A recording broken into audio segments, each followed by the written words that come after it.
In this lesson, we're going to continue to discuss interactive. If you'd like to follow along, go under the File menu to Open, and in the Sample Files folder, scroll down to 1604, Authoring PDF Forms, and just click Open. Before we get started, I'm just going to pull the Buttons and Forms panel out and open it up.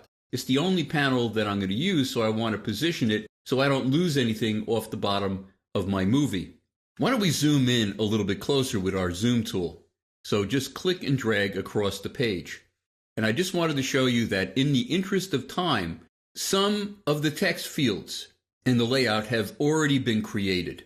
You can recognize it because of the dashed line going around the graphic frame, but also there's a little icon of an I-beam over the top of a text field. Now, I used graphic frames. You could use text frames. You could use unassigned frames. It really doesn't matter. They all work. I'm going to go to the graphic frame to the right of my city listing. And how am I going to make this into a text field? Well, what type of Acrobat object do I want? What type of form object do I want?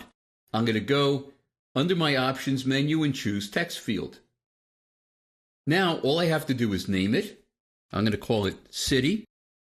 Also, there's a description area. I'm going to call that City as well. The description, when I open my Acrobat later and I hover over the top of this particular field, a little note's going to pop up that says City. Then I have a choice of making this particular object printable, making it required. So if they don't fill it out, they can't submit it. I could make it so you need a password, make it read only, make it multi-line in case whatever I'm typing into the field doesn't fit. It will go down to another line. And I can also make it scrollable. Why don't we go to the next graphic frame to the right of State? This, instead of making it a text field, I'm going to make it something else. I could either make it a combo box or a list box. They're just two different ways of doing kind of the same thing. They look a little bit different, but I'm going to choose a list box. I'm going to call it State. I'm also, for the description, going to name it State. Now, all I have to do is list the items that I want to be in there. What states do I want to include? Well, how about I add New York, and I hit the plus sign to add it? And how about NJ for New Jersey? And I'll hit the plus sign. How about CT for Connecticut? And I'll hit the plus. PA for Pennsylvania, and hit the plus. Now, if I were to select one of these, it would be there by default when I open my Acrobat. Well, I don't want it to have a state name in there. So what I'm going to do instead is type the word choose. That way people know that they need to choose a state. And I'm just going to hit Add and select that. Because it's the selected item, it's going to be in the Acrobat by default. Now, I want to sort these various items, and you can see it made them alphabetical. Why don't we scroll a little bit further down our page and go to the next section. In this section, I want the reader to choose one.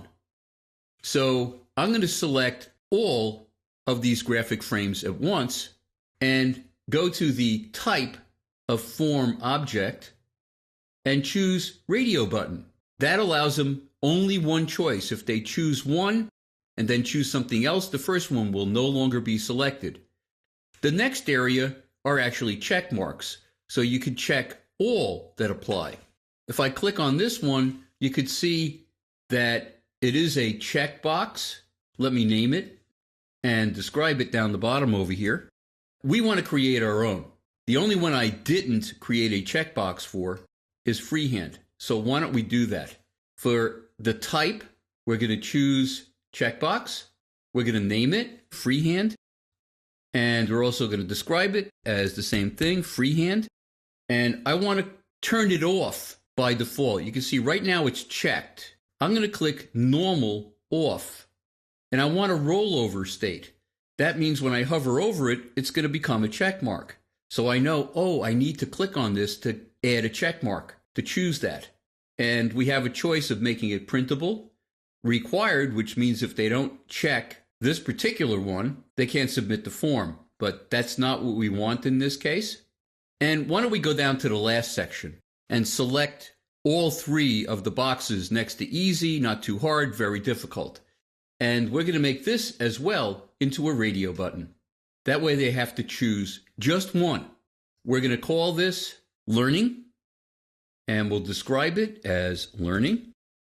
We have the same choices that we had last time, and we're just going to leave it as printable. And why don't we make it required too? And you can see that it says button value. You have to make a choice. That's what it's saying. Now, why don't we scroll down a little bit further, and we have some buttons down the bottom. The first button, let me select that with my selection tool, says clear. If they filled in the form and they want to start over again, they can clear out all the information that's currently in there. So why don't we go for type and choose button, and why don't we create a rollover? And the rollover, I'm just going to do an inset. So I'm going to go to FX, inner shadow to create an inset kind of look. You can see it looks like a pressed button. If yours is doing nothing, make sure to check preview. And I'm just going to use the defaults. They're fine for this. I'm going to go back to the normal state. For the action, I'm going to choose clear form. I'm going to name the button clear, and I'm going to describe it clear. That's it. Why don't we choose the print button? Here, we want the type to be button as well. And we are going to have a rollover state. So let me click on that and go to the FX pop-up and choose inner shadow again. And I'm just going to use the defaults again and then go back to the normal state.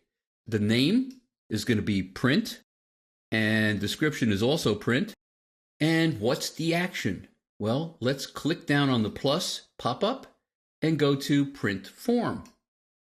And there it is. Let's go to the last one. This is how they submit the form. I want them to do it by email. So I'm going to click on email, my email button, and I'm going to choose button. For action, I'm going to choose submit form. Why don't we create a rollover state?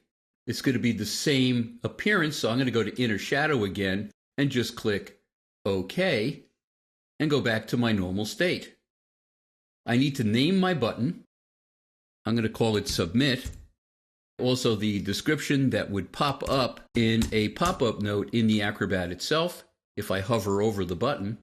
Now I need to add a URL. In this case, instead of a website, I'm going to do mail to, and just type an email address.